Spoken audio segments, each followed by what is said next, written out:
Olá, querido e querida, seja bem-vindo a esse momento que a gente tira um pouquinho para silenciar a nossa mente e deixar que o Espírito de Deus fale ao nosso coração as verdades do Evangelho. Né? Todos nós precisamos desse momento, esse momento é primordial para a gente desenvolver a lucidez da caminhada. Nós estamos vivendo dias complexos, dias difíceis, dias de muita informação, pouco conhecimento, dias em que o Evangelho, né, está sendo apresentado e por muitos de forma equivocada, leviana, muitas vezes. E a intenção aqui desse estudo, então, é que saiamos para fora, como diz o escritor de Hebreus, saiamos para fora do arraial desse movimento da Jerusalém, saiamos para fora e possamos conhecer aquele Jesus que morreu no Monte Calvário. É aquele Jesus que está fora, né? Está fora dessa bagunça teológica sobre o caminho de Deus.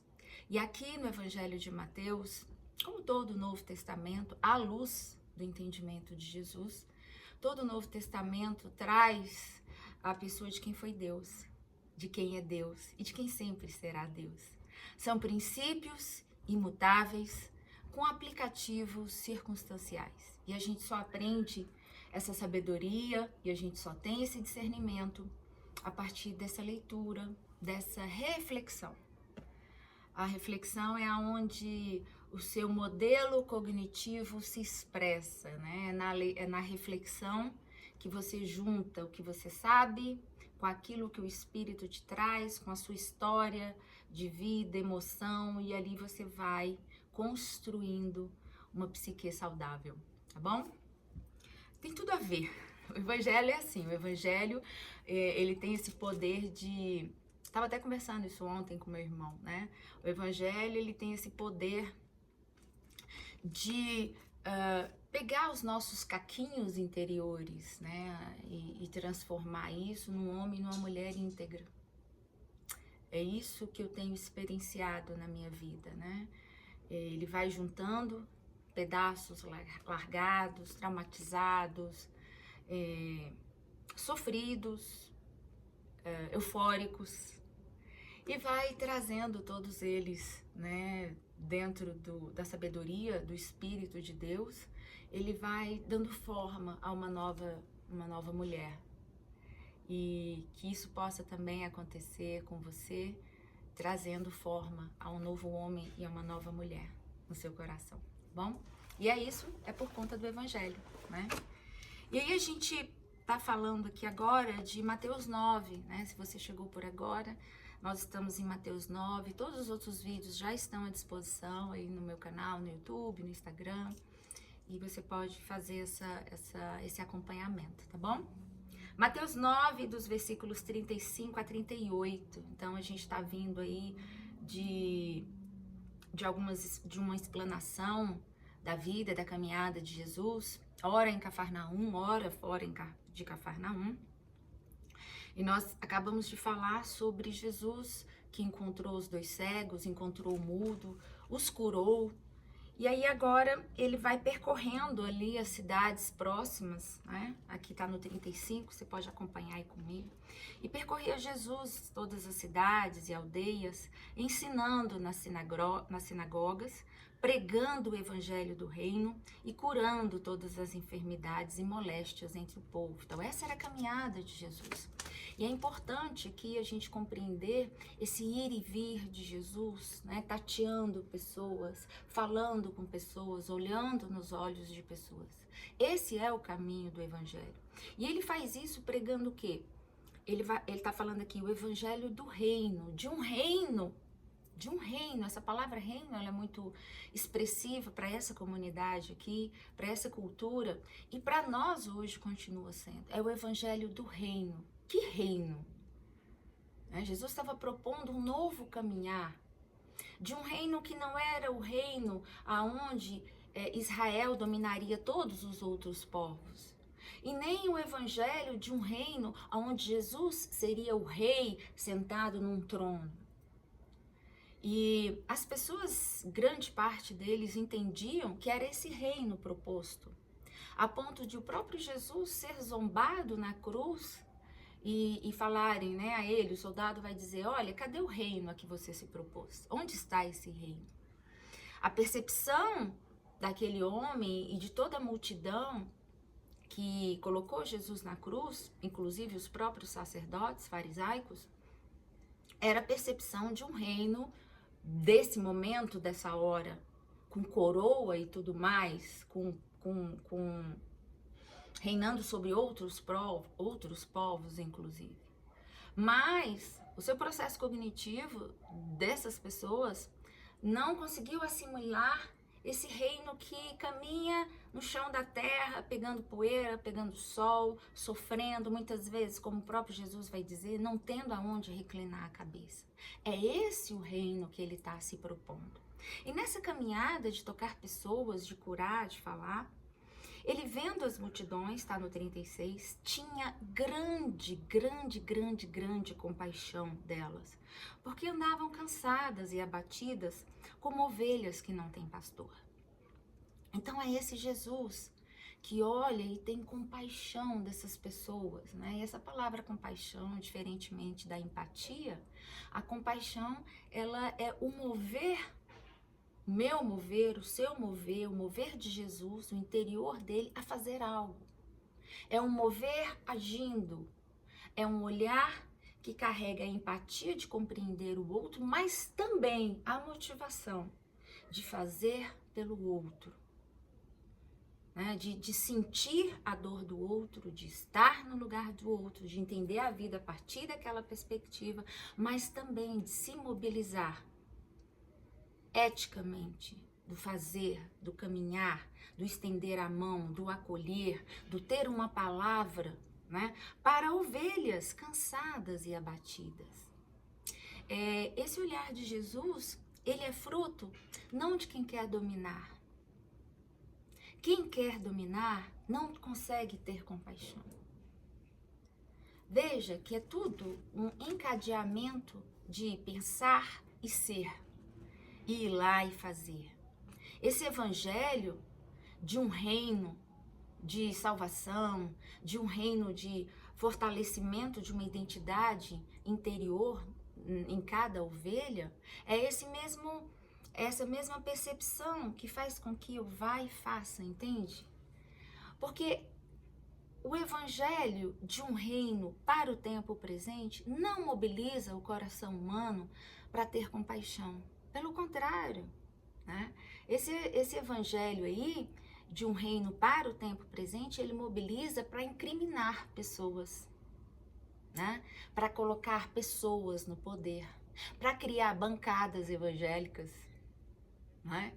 Para criar poderes para pastores e líderes para o tempo presente. Esse evangelho não é do reino de Deus, é do reino dos homens.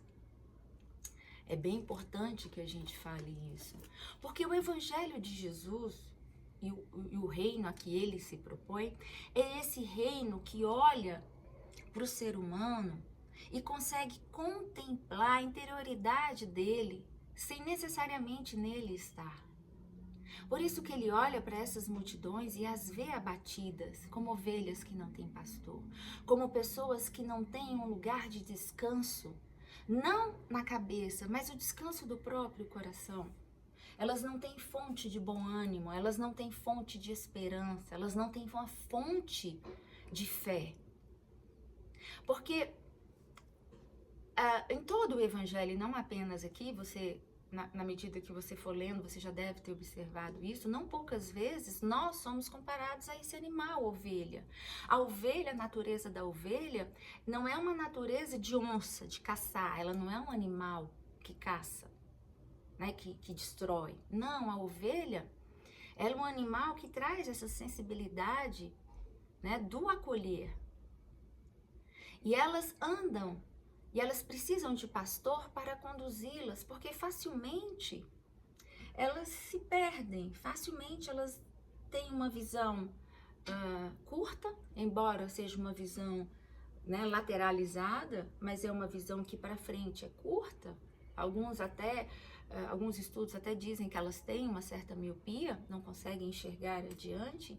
Então elas andam como que desamparadas. Por isso que elas precisam de alguém conduzindo, de alguém que leve o alimento até elas. Não à toa nós somos, como seres humanos, comparado a ovelhas. E Jesus olha cada ser humano como esse ser que precisa ser conduzido em amor.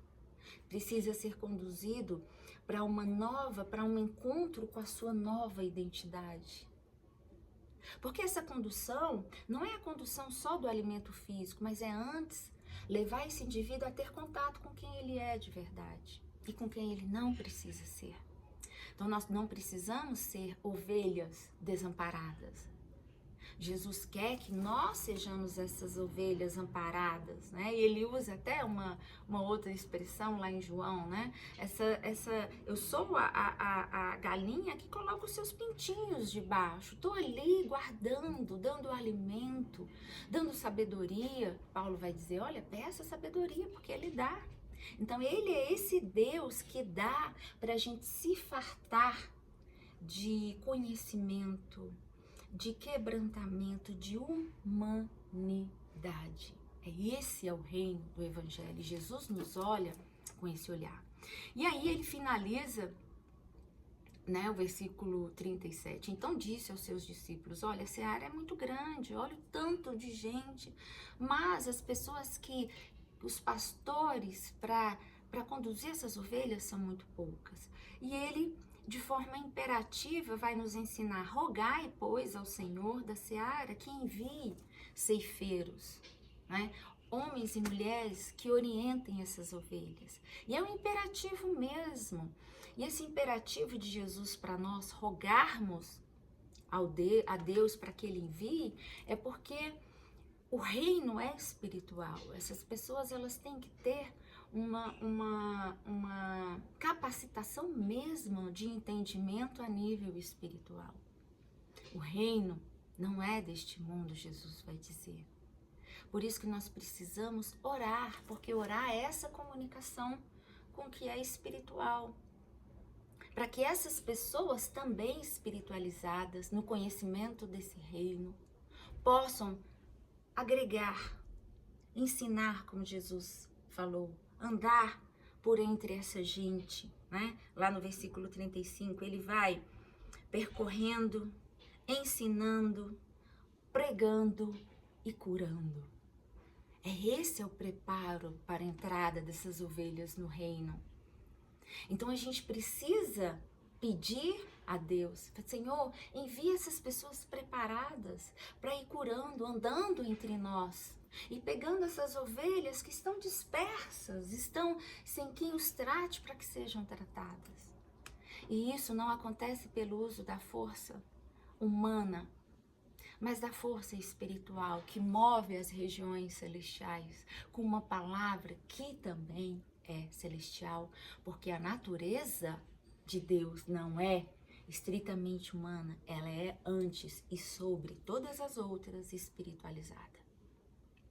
Enquanto essas ovelhas, né, nós não entendermos a nossa dimensão do espiritual, a gente vai ver outras ovelhas andando como se não tivesse pastor.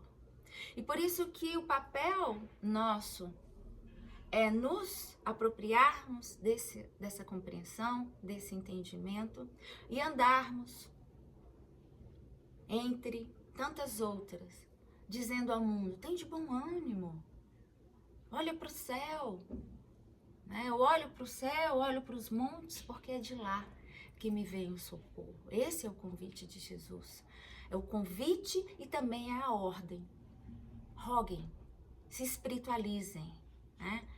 Se movam nesse mundo da espiritualidade, porque é nos movendo nele que a gente vai alcançar as ovelhas dispersas da nossa geração. Esse é o convite para mim e é o convite para você nesse dia de hoje. Que o Senhor nos capacite, nos dê sabedoria, bom ânimo, fé e esperança e compreensão de que essa missão é nossa. Até a próxima.